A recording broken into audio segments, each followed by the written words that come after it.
Hey, everybody. Welcome to another edition of Storytime with the Historists. Storytime with the Historists. All right. With your hosts, Jen Dumas and Matt Breen. Miss Breen, how you doing today? I'm doing well. I don't know if you've been following all the updates on, social distancing and everything else. No. But things are looking pretty good for us. So maybe, just maybe, that we'll be out of this thing sooner rather than later. Like last week, though, we hit the projective it was going to be our spike. Mm-hmm. But it didn't happen, obviously, because we've effectively pushed the curve out to the right and flattened it out until the end of May, they're thinking, but it's going to be small if we all keep doing what we're supposed to do. Oh, that is nice to hear. So we actually did flatten the curve. Yeah. Way to go, Colorado. Way to go. I know. Look at us. But some of the national projection stuff is like the next hot spot will be Colorado. But looking at what the data are showing, it'll be the next hot spot because we've effectively pushed things farther back. Right, so, right. But again, everybody, keep doing what you're doing. Keep your distance. Wear your mask for other people. Yes. Not for you. It's for other people. Correct. We got to think about our social contract. Right. We have a responsibility. Yeah, it's not for you. It's for somebody else. I know. Yeah, there was word on the street. I was talking to Miss Stevens, our LMC person, the other day, and she was none too pleased with the amount of people who were downtown in Denver not practicing a whole lot of social distancing. I know there's some areas. I mean, I'm in Denver too, and there's some areas where I see folks, out and about, and they're like, "Oh, nothing's going on, so it must mean everything's fine." Like, no. Like, you got to remember why we're doing this. Nothing going on is the goal. Yeah, it's working if it's a much ado about nothing. Right. And if you all start going out there in mass droves, then it's not going to be nothing anymore. Yeah, just look at Florida. Oh God, honest to God, sometimes. I know. Florida. Okay. So good news on the social distancing front, and I have a little bit of good news with today's podcast. Oh, we've got a good news podcast finally? We do! All right. I'm excited for that. We've been promising and searching and scouring the internet, and because we can't go to the libraries or anything like that to find any books or stories. So what did you find for us that's so happy and good? I found us a love story. A love story. All right. I think this is a first for Storytime with the Historists. I don't think we've done a love story before. Definitely not. I mean, all right. Is this going to be like Romeo and Juliet love story or Othello sort of love story? No, because those are the worst things ever. Oh my God. Well, actually, Othello I kind of like, but Romeo and Juliet, no dice. Oh my God, so pathetic. All right. No. So is this so I'm trying to think of other historical love stories. I'm guessing at this. Is this like the Taj Mahal? Because that's a love story, but it's also tragic and little.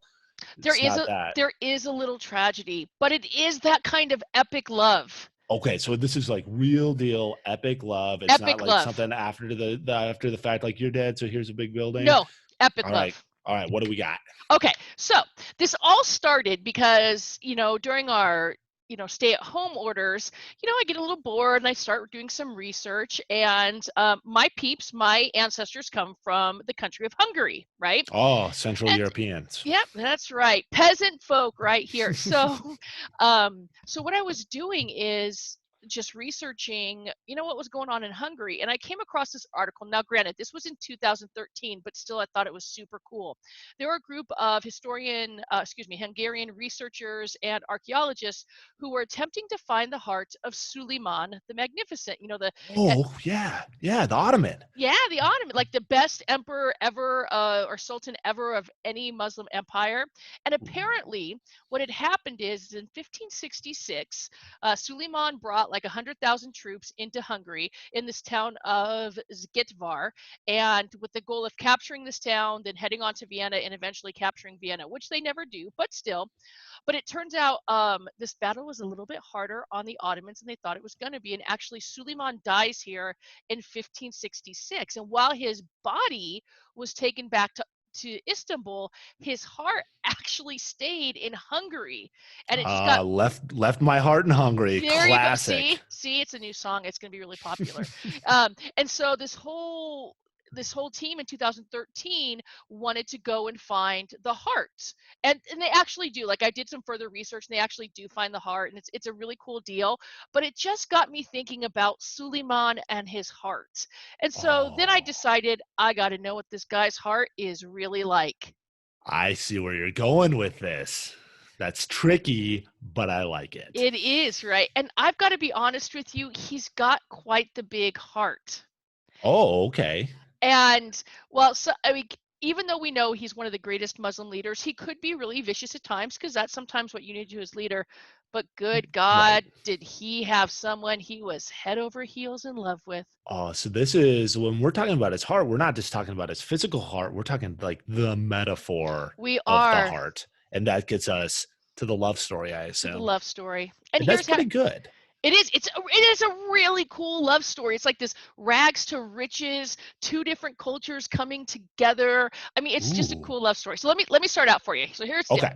All right. So when the Ottomans start taking over a bunch of territory, that's great. Suleiman becomes sultan. That's great. And his second in command was in the Ukraine because they took over territory in the Ukraine, and he Right. bought a slave for Suleiman. A And her slave. a slave, a slave, Okay. a slave girl. Oh, a young woman. Her name was Slave woman. yes, her Okay. name was Roxlana, and she was taken from the Ukraine and first simply given to Suleiman. Like his second in command's like, here's my gift to you, oh great Sultan. Nothing like treating humans like property, but Say, this is quite the love story here. it gets better, I promise. I hope Um, so. so she becomes a slave, but she works her way up through the avenues and eventually becomes part of Suleiman's harem. And Okay. So for those, a harem, if we're remembering back, a harem is like the group of wives mhm. that a king or like a nobleman or somebody of pride or privilege would have. We had in Passports to Heaven, we talked about harems as well. Yeah, and totally, whether we agree with him or we don't, which I obviously don't. I'm like, dude, that's not cool. But that was just a part of history. A But bold stance. yeah, thank you, thank you. And so and so she becomes part of the harem, and Suleiman is just taken with her. First of all, she's totally unique. She's got pale skin, red hair. Like she from all accounts I've read, she was totally hot. So she's like stunningly beautiful. She's Right, unique because she's coming out of Central Europe, and right. so she's got that Viking heritage. Hmm. And so she is this what like captures like he's just like, oh, she's hot, or is there more to this story than just like, is it more than skin deep? I guess is It what it I'm at. is absolutely more than skin deep. Oh, do you have She proof of actually this? I do. She Ooh. actually becomes known as Hurrem Sultan, and Hurrem means the laughing one. What Suleiman Oh. was most taken with was her personality and sense of humor. Oh, very good. All right. So she's got depth. She's stunningly beautiful, but she is a modern Disney princess. Oh, she is like, yeah, I think that's a great. She would be, God, which Disney princess would I equate her to the most? I Uh, already know in my head, but I have an advantage. oh, you totally do because you have little girls, so you've Little got this girls, all. yeah. So who would you say? She's Anna. She's Anna from the Frozen series. It, She's got depth. She's got personality. She's got pluck. She's got that reddish brownish hair. okay, so She she's the sounds. sister. That's I didn't know. I'm sorry. Yeah, yeah. So Okay. I mean, because Elsa is everybody's favorite. But if you were gonna pick like the princess that you'd want your daughter to grow up to be, I think Hmm. you'd want her to grow up to be Anna in a lot of ways. And it I sounds like it. like she is Anna. That's awesome. I was Yeah. thinking Ariel from The Little Mermaid, but I haven't seen it so long. I have no idea if that isn't even a good Yeah, I think connection. so. We watched The Little Mermaid on lockdown here, and I Nice. think that's a good call as well. All right. Yeah. All right. So she's got this, she's really beautiful. She's super smart, this vibrant personality. And so Suleiman just falls over head over heels and makes him his first wife. So she literally goes bottom to the top. She does. She goes from slave to part of the harem to numero uno for Suleiman. All right. So And if you're that's keeping track at home, this is like Disney meets Drake. yeah, exactly. And All right. this is a big deal. You don't see women coming from outside of the empire becoming first wives. That just doesn't happen. She wasn't even Muslim. Right, yeah, and this is the Ottoman Empire, so we know that they're pretty tolerant, Yeah. religiously speaking. So we do know that, but still, this is kind of unique in terms of historical upward mobility. I guess is what we're talking about Yeah, in a way. I think Suleiman basically looked at everybody else and said, "Screw you. I'm going to marry the person who I love and who interests me the most. I don't care where she's from or what she believes. Too bad, so damn sad. I'm going my own way on this. I guess if you're the greatest king in the history of your people, you can do that. I think And that it's a love story. it is a So, love story. So he marries her. She does convert to Islam for him. That's awesome. Way to go. Again, she's renamed Huram, which means the laughing one. And so the love story begins. And the reason we know about this love story is because they wrote each other all the time. oh, so we got love letters. We do. So Nice. so once they get married, Suleiman frees all of his concubines. He has no more concubines. Oh, whoa, that's pretty woke. Yeah. Okay. So for those of you who may not be aware, even when kings were married, whether it's an emperor, king, or a sultan, they had their wives, but then they had other women who they associated with, women who they would go out and talk with. Sometimes they would sleep with, along with their wives. And Suleiman's like, nope, I got everything I need right here. And Yeah, so he that's ditched all good. his concubines. Nice, nice. And that's I know. totally different than now when rich and powerful men totally don't step out on their wives, right? Yeah, Never, never do that. never. Never see that in the news all the time. Okay, so telling this love story through the poetry and letters is really cool. And so, Mr. Breen, I would like us to do some character reading today, if Ooh, we'll do a possible. little read aloud here on Storytime with the Histories. Okay, yeah, and I did get that document you sent Okay. over, Suleiman's poem. So I will have, if you'd play the role of Suleiman today and Yep. read one of the most famous poems, really, in most of history. And this was a poem to Huram, his wife, his slave wife, for lack of a better word. All right, so that's quite the setup. Well, The greatest love poem in history oh, come on, by the greatest king, and I'm gonna read. I'm yeah, gonna do the reading. All right, let okay. me first of all kind of warm up. All right, get your Me, me, voice me, me, ready. me, me. Red leather, yellow leather, red leather, yellow leather. I think that's the best. I'm gonna get to it. All right, Dramatic love poem reading. All right, I got it. Here we go. all right. My resident of solitude, my everything, my beloved, my shining moon, my friend, my privacy, my everything, my Shah of beautifuls, my sultan, my life, my existence, my lifetime, my wine of youngness, my heaven, my spring, my joy, my day, my beloved, my laughing rose, my plant, my sugar, my treasure, my delicate in the world, my saint, my Joseph, my everything, my Khan of my heart's Egypt, my Istanbul, my Karaman, my land of rum, my Behedsan, my Kipchak, my Baghdad, my Khorasan, my long-haired, my bow-like eyebrow, my eye full of discord, my patient, my blood is on your hands if I die.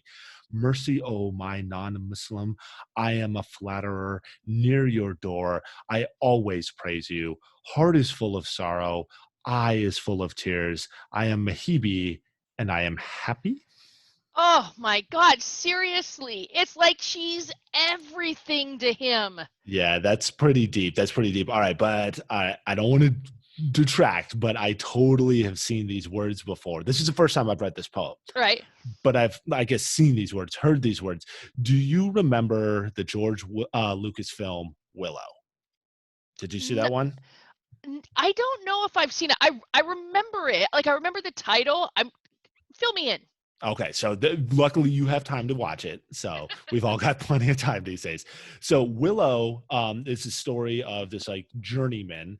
He's on this epic journey and he needs a protector. And the protector is played by Val Kilmer. His name is Mad Mardigan, and Mad Mardigan has to fight off all of these warriors. But the main antagonist warrior that he needs to fight off is a female knight, and she's young and beautiful with red hair actually. And there's this scene where Mad Mardigan, Val Kilmer, gets hit in the face by these little pygmy guys with love dust. They're Oh trying to escape yes. him, and he gets Yes. this love dust all over his face. And it's during this like kind of love haze that he's cornered by the female knight, and we think she's going to kill him. But he starts spouting off like, "You're my moon, you're my stars, you're my goddess in heaven," and she's like totally like, "What is going on right now?" Because he's totally hitting on her, right? And it, like eventually he like is able to escape, not because like he wants to leave, because now he Now he loves wants to. her. Yeah, he Yeah. loves her exactly. But Willow like breaks him free so that she doesn't kill him, because but she's totally disarmed for a second, and I think George Lucas maybe ripped this off a little bit. I'm thinking like the tall, redheaded, white, fair skinned, like that's the female knight for sure. And then some of these, like my plant, my sugar, my treasure, my delicate in the world, my shining moon, those seem to be the words that Val Kilmer's spewing at this female knight. So I'm just saying, I think I've seen this one before, but you are right. This is pretty dreamy. I think if you sat down and wrote this for somebody, you're in love. So let me ask this question: in the movie Willow, does Val Kilmer's character ever lose that love and feeling? Nice crossover. Thank you. I don't want to spoil it. I think we've got enough George Lucas, Star Wars enthusiasts out there in our listener pool that you're gonna have to check this one out. So no spoilers here. Go find out if Val Kilmer ever does lose that love and feeling. Yeah, I kind of want to know if they stay together now. Yeah, you got to check it out, and you got the time, like I said. Oh, All God, right, I know. so you said that there's love letters, There- which implies back and forth. There are. So, as Sultan of the Ottoman Empire, he is obviously going to be gone a lot of the time, whether it's through military campaigns or diplomatic campaigns. And Hurrem doesn't like this. She loves this guy. Yeah, right? they're in deep. Yeah. And so there are a series of letters that she actually writes to her sultan, and I just got to read them. They're so good. Okay, all right. They're so good. So, because we definitely see the love coming from Suleiman's angle, and the idea is, does she reciprocate it just as much? And she totally does. So Awesome. here's an example of an early letter from Hunam to Suleiman. Here's what she says: I am lost in this universe created by our Lord.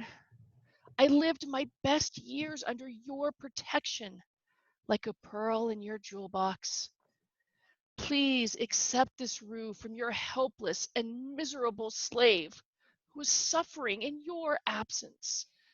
I only find peace next to you, and words and inks would not be enough to tell my happiness and joy when I am right next to you. Memories of the days we spent together, the moments we've shared, fill your servant's heart. I console myself with these memories in your absence. I am low when you are away, as no one can ease my pain. All right, that's That's pretty legit nice. too. Yeah, I think so. So that letter was written in 1526, which is about 40 years before Suleiman dies. So this love thing is going on for a long This time. is an extended love. Yeah, absolutely. And we got to think about how this whole thing started. She was a slave. So, I mean, they're definitely deeply in love if she's writing something like that. Mm-hmm. All right, this is an epic love story that's got my attention. And it only gets better. So there's more. There's another letter. So as the years go by and Suleiman is gone more and more often, she decided, and she's got all kinds of letters. These are just a couple of them. She sends another letter to Suleiman, and what she does with this one is she's wearing clothing. She's sobbing uncontrollably because she misses him so much. Right. And so then she writes her letter. She wraps it in these clothes that are soaked in her tears and sends that to Suleiman. Okay. All right. So he's got this. I'm just thinking, like any other move, any other couple, that's like Klinger Stalker-esque to do something like that. But totally. We've already seen their deep love. So the gesture is very touching and moving. It's heartfelt. All right. So here's what she says with this letter wrapped in tear-soaked clothing. My life, my lord, my dear Sultan, my only prayer to Allah is to see your beaming face again. No more separation from now on. I wish from my Lord that my Sultan, my beloved man, will always be happy in the world and in the hereafter. You always gain victories against your enemies. I know very well that my Sultan fell for this slave in a twist of fate. You wiped away her tears and made her happy. I chose Islam because of him. That's why I can only be happy around you. I am sending you one of my clothes soaked with my tears. Please wear it for me. And that's the end of the letter. Wow, man. I can totally see him riding off to battle too, just wearing this like shawl. Yeah, Like, this little what's going on rose with pattern. Suleiman today? Like, man, he's really it's a bold fashion choice for battle, but I guess. But like you said, he won and won and won and won. So maybe he's got this divine inspiration. He's going to fight his way back To his wife. Yeah. And she does say, she's like, I need to see you again. I Yeah. can't wait to see your beaming face. That is kind of the tragedy of this in some ways, right? Is they're so deeply and madly in love, but he's off fighting. And this isn't like now where you could just hop on a plane and be Right. back home in a couple hours. Like these journeys are perilous and these campaigns are going to take years of time. We're not talking about the Mongols here, right? These are No. going to be huge battles. Yes, they're apart a lot. And Wow. there is no Ottoman version of Snapchat or texting or, you know, a little selfie on Instagram. I mean, they can't communicate outside of Oh, letters. man. I know the sad part of the story though is she wrote that letter and she never Yeah. saw Suleiman again. That's like, that could be their last communication. It could be. Oh man, that's sad. So he dies in battle? He dies out on campaign? He died in Hungary, right? Where Yeah. his heart was buried, and yeah, she never got to see him again. So what happened to her afterwards? She kind of lost it a little bit. She did not fare so well after Suleiman's death, which makes sense because you see, you know, like when you see really older couples or couples who have been together a long time and they really, really love each other, when one dies, the other one, they just kind of lose the will to live a little bit. And I think that's what happened with her. I just think she saw herself not as an individual, but as part of Suleiman. And I think Suleiman felt the same way about her. And when part of you That makes dies, sense. the other's going to follow. So yeah, she died a few years later after Suleiman died. Wow, life without purpose. Yeah, that's sad. That is tragic. All right, I know. this And is it's way real. better than Romeo and Juliet. Yep, way better than that's the letters and everything. That's such a better gesture than like, here's a big building I built you when you died. Right? Oh, and seriously, Romeo and Juliet, are you kidding me? You guys are freaking kids. You've known each other for 24 hours and you're confessing your ultimate love to each other. Give me a freaking break. Wow, rough. Sorry, listeners, if that's oh you, my but God, they're such petulant little children. I'm just like, seriously. that is the grizzled wisdom of love right there. When you're in, years and years and years of a relationship, right? Because you know exactly what you want at 16. That's no offense, listeners, but you don't yet. You will. Totally it's all good. True. We were all in the same boat. We all felt the same. I remember when I was dating at 16, I was going to marry this guy and we were going to be in love forever. I was in my basement just by myself. Oh, just okay. listening to Weezer. Yeah, it was tough out there. I know, but what an awesome love story. I fell in love with it. I wanted to tell it. Thank you for letting us do this as a podcast. It was really cool. Absolutely. No, this is a good one. This is a good one. So if kids, because now it's in my mind, if students out there, if you guys want to imagine, like, who would this be today? Who are they today? Who's this epic, true, pure love today? I know who my version is. Who do you got? I think it's John Krasinski and Emily Blunt. Jim from The Office? Yeah. All right, you got to enlighten me. I don't know much about them. So they are the freaking cutest couple, right? They just enjoy being in each other's company. They're always laughing together. They just always seem so happy when they're together. And then the fact that they did what's that movie called? Oh my God, the one where they have to be silent. The Silent Place. Yes. The Silent Place. Yeah. Did they meet on set there? No, they were already married. Oh, so that was like real chemistry. Yeah. So if your husband's a director and you're an actor in the film and you don't divorce by the time the movie's done, you win. That's true love. True. No, that was a pretty good movie too. Yeah, they had a good love story in there. I think there's a Quiet Place too, but I haven't seen it. I haven't seen that one either. All right. Well, there you go. Look at all the movie recommendations. Great love story. Something happy. Which we've been searching for so desperately. so long. So I think that's going to do it for us today, Mr. Breen. Sweet. I'm excited. I can't wait to get this one out there to everybody, bring up their spirits a little bit during this time of social isolation. I know. And if you do have a significant other out there, remember, pen and paper. All right. You can send a Very. letter. It would mean so much more if you did pen and paper, don't you think? I think so, over like FaceTime, like Like a definitely better than FaceTime or some like sort of social media or something like that. I agree. LOL, you are the, I don't even know what the abbreviations for, so I don't know, but I was I have no idea. I think it would like stay out of that territory, yeah. just because none of us know anything. All right. Well, good. So do we, want to hit them up with what's next, or we want to keep that secret, I think we or? should keep that secret. Okay. Yeah. Well, we got something good coming for you We guys. do. So I know I'm personally very excited for it. I think I'll also use this to push out there. I know I'd spoken with some of my students, and I don't know if yours felt the same way. There was a little bit of sadness that we didn't get to World War II in class and didn't Mm, get to get deep into some of that yeah. history and some of those stories. And so what I decided to do is I will do a deep dive on the YouTube page Okay. of World War II. So it won't be totally story time-esque. There'll be some history stuff in there as well. That's a little bit more just like straight up history. Mhm. But for all you World War II or military history fanatics that were asking for it, Lord knows I've got the time, so I'll definitely hop in and do that one. So, and that will also go pretty well with Night for those of us out there who are reading Night right now as well. Oh, sounds great. All So, right, everybody. Well, thank you for joining us again at Storytime with the Histress. And for your host, Jen Dumas and Matt Breen, we will see you next time. bye.